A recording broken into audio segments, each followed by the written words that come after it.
Chapitre 18. Comment un chrétien confirmé doit aimer la perfection et y viser? C'est bien simple. Le sacrement de confirmation nous apportant la perfection, la plénitude de la grâce qui fait les chrétiens, sa première conséquence doit être et de nous pousser à la perfection, de nous faire aimer et rechercher la perfection. C'est de droit divin, c'est-à-dire par la volonté formelle et expresse du bon Dieu, que tous les fidèles sont appelés, chacun dans leur ordre, à la perfection chrétienne. On oublie trop cela dans un certain monde de chrétiens qui cherchent à allier le bien avec le mal, l'évangile avec les vanités mondaines. Est-ce donc aux seuls apôtres que s'adresse le grand commandement du pardon des injures couronné par cette parole solennelle? Soyez donc parfaits comme votre Père céleste est parfait. Oui, nous devons tous aimer et vouloir la perfection, chacun selon notre vocation. Nous ne pouvons pas être parfaits autant que notre Père céleste est parfait, mais nous pouvons et nous devons être parfaits à l'imitation de notre Père céleste, comme notre Père céleste qui est parfait. Ainsi, un enfant doit chercher à devenir un enfant parfait, c'est-à-dire un enfant qui aime le bon Dieu de tout son cœur, qui prie le mieux qu'il peut, qui obéit, qui se corrige de ses petits défauts, qui est bon pour tous, qui garde son innocence, etc., autant que cela lui est possible. Un enfant parfait, ce n'est pas un enfant sans défaut, c'est un enfant qui fait tout ce qu'il peut pour plaire à notre Seigneur et pour marcher droit devant la voie du bon Dieu. La perfection est de tous les états comme de tous les âges. Un serviteur est parfait quand il est aussi bon serviteur que possible, quand il accomplit de son mieux pour l'amour de Jésus-Christ tous les devoirs de son état. Il en est de même d'un militaire, d'un commerçant, d'un père, d'une mère de famille, d'un pauvre. Tous sont appelés à la perfection chrétienne, parce que tous sont appelés à la confirmation, qui est le sacrement de la perfection et de la sainteté. Et ensuite, du moment qu'il est confirmé, chacun est appelé et obligé à la perfection dans sa vocation respective. Pour toi, mon enfant très cher, ta vocation pour le moment est celle de tous les jeunes chrétiens de ton âge, et la volonté du bon Dieu sur toi, et que tu correspondes de tout ton cœur et de tout ton pouvoir à la grâce de perfection chrétienne qui t'est donnée, une fois pour toutes, par les mains sacrées de l'évêque. Sois donc parfait, enfant parfait, comme le très saint enfant Jésus, qui a été parfait à Nazareth lorsqu'il avait ton âge, 10, 12, 15 ans. Jésus, vrai Dieu incarné, est le modèle de toute perfection pour chacun de ses disciples. Le disciple ne sera parfait, nous dit-il lui-même, que lorsqu'il sera semblable à son maître. Du fond de son humble retraite de Nazareth, il t'adresse directement et spécialement cette parole. Mon enfant, regarde-moi, étudie-moi, imite-moi, plus tu me ressembleras, plus tu seras parfait. Obéis à tes parents comme j'ai obéi à Saint Joseph et à la Sainte Vierge. Prie comme j'ai prié. Sois innocent comme j'ai été innocent. Travaille et fais pénitence comme j'ai fait pénitence et comme j'ai travaillé. Viens avec moi par l'oraison et par la communion, et apprends de moi à être doux et humble de cœur, pour trouver en moi le repos de ton âme. Voilà ce que te dit Jésus, voilà ce que le bon Dieu attend de toi. Il veut que, dès ta jeunesse, tu sois une âme énergiquement trempée dans la foi, une âme vraiment chrétienne et catholique. Il veut que tu aimes de tout ton cœur et de toute ta foi la très sainte Vierge, ta mère et la sienne, le souverain pontife, son vicaire infaillible, son premier représentant ici-bas, et avec le pape Jésus-Christ veut que tu aimes toute l'Église, toutes les choses de l'Église, ses institutions, ses œuvres, ses directions. En un mot, tout ce qu'il fait, pour elle et en elle, pour le salut du monde. Jésus-Christ veut que tu combattes fortement le mal, en toi d'abord, puis autour de toi, soit la prière, soit par la parole, soit par les actes, dans les mesures où tu peux le faire. En un mot, mon cher enfant, ton divin Maître te confirme en sa grâce et te donne l'Esprit Saint, afin que tu lui demeures uni pour un amour très fidèle, tous les jours de ta jeunesse, tous les jours de ta vie. N'aie pas peur de cette vocation à la perfection chrétienne. Ce n'est autre chose que l'amour infini qui t'appelle au bonheur, à la perfection du bonheur. Chapitre 19. Comment être chrétien confirmé doit beaucoup aimer la Sainte Communion et la recevoir le plus souvent possible. En commençant, je te parlais des rapports des divers sacrements de l'Église les uns avec les autres, et je te disais que le but principal du très adorable sacrement de l'Eucharistie est d'alimenter, d'entretenir et de développer en nous la grâce du baptême et de la confirmation, c'est-à-dire la vie et la perfection du chrétien. Rien de plus naturel donc que l'amour et le zèle de la communion dans le cœur d'un chrétien, et surtout d'un chrétien confirmé. Le baptême et la confirmation appellent la communion, comme la vie et la santé appellent la nourriture. Pourquoi as-tu si bon appétit? Pourquoi croques-tu, avales-tu tes 4 ou 5 repas avec une ferveur qui ne se dément jamais?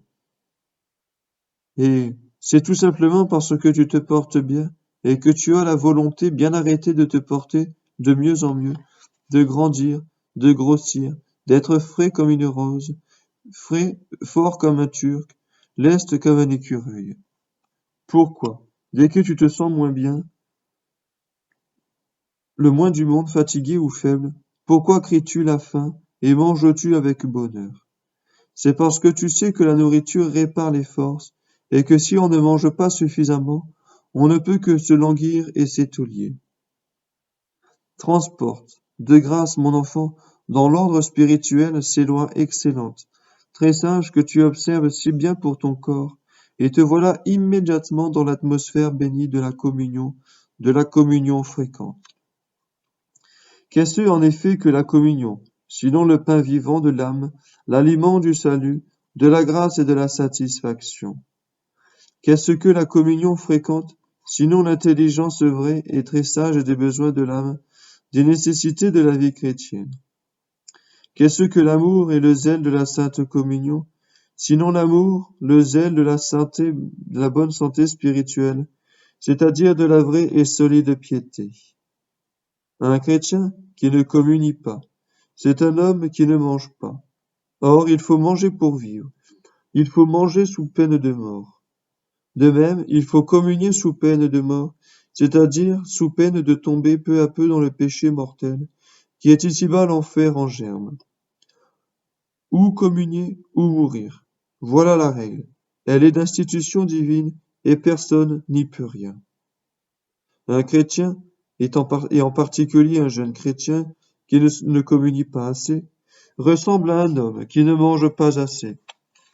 Vois un homme qui ne mange pas assez, comme il est maigre, comme il est hâve, faible, chancelant. Il n'est bon à rien. Il ne peut ni travailler, ni se défendre, ni même marcher. C'est un demi-mort. S'il continue longtemps ce beau régime, sa santé finira par s'altérer tout de bon, et il mourra typiquement poitrinaire.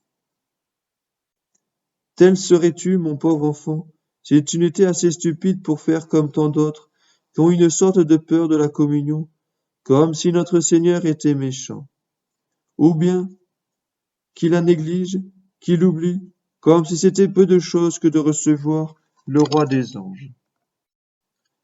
Ils communient, semble-t-il, le moins qu'ils peuvent. Quand on les engage à s'approcher de la très sainte table, tous les 15 jours ou même seulement tous les mois, ils se récrient, ils refusent. C'est trop souvent, disent-ils. Si on les mettait à un régime analogue pour la nourriture du corps, je voudrais bien voir la mine qu'ils feraient. Quel cri, quel désespoir.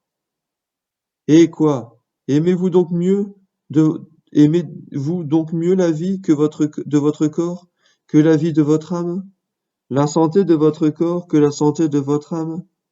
N'aimez-vous donc point Jésus-Christ, votre Dieu, votre Sauveur? Et la grâce de votre confirmation, Qu'en faites-vous? Voulez-vous la laisser s'éteindre en vous? Ne vous souvenez-vous plus des oracles de l'Évangile? Je vous le dis en vérité, si vous ne mangez la chair du Fils de l'homme, et si vous ne buvez son sang, vous n'aurez point la vie en vous. Celui qui mange ma chair et qui boit mon sang demeure en moi, et moi je demeure en lui. Ce sont les propres paroles de notre Seigneur. N'en tenez-vous point compte? Ah, ne faites pas comme eux, chers enfants de Jésus-Christ, beau petit sanctuaire de l'Esprit Saint. Ne fais pas comme eux. Excite-toi, excite ta foi aux ailes de la communion fréquente et fervente. Pour l'amour de Jésus-Christ, aime à le recevoir le plus souvent possible. Console-le par ta fidélité, de l'infidélité de tant d'enfants de ton âge. Il les attend et ils ne viennent pas.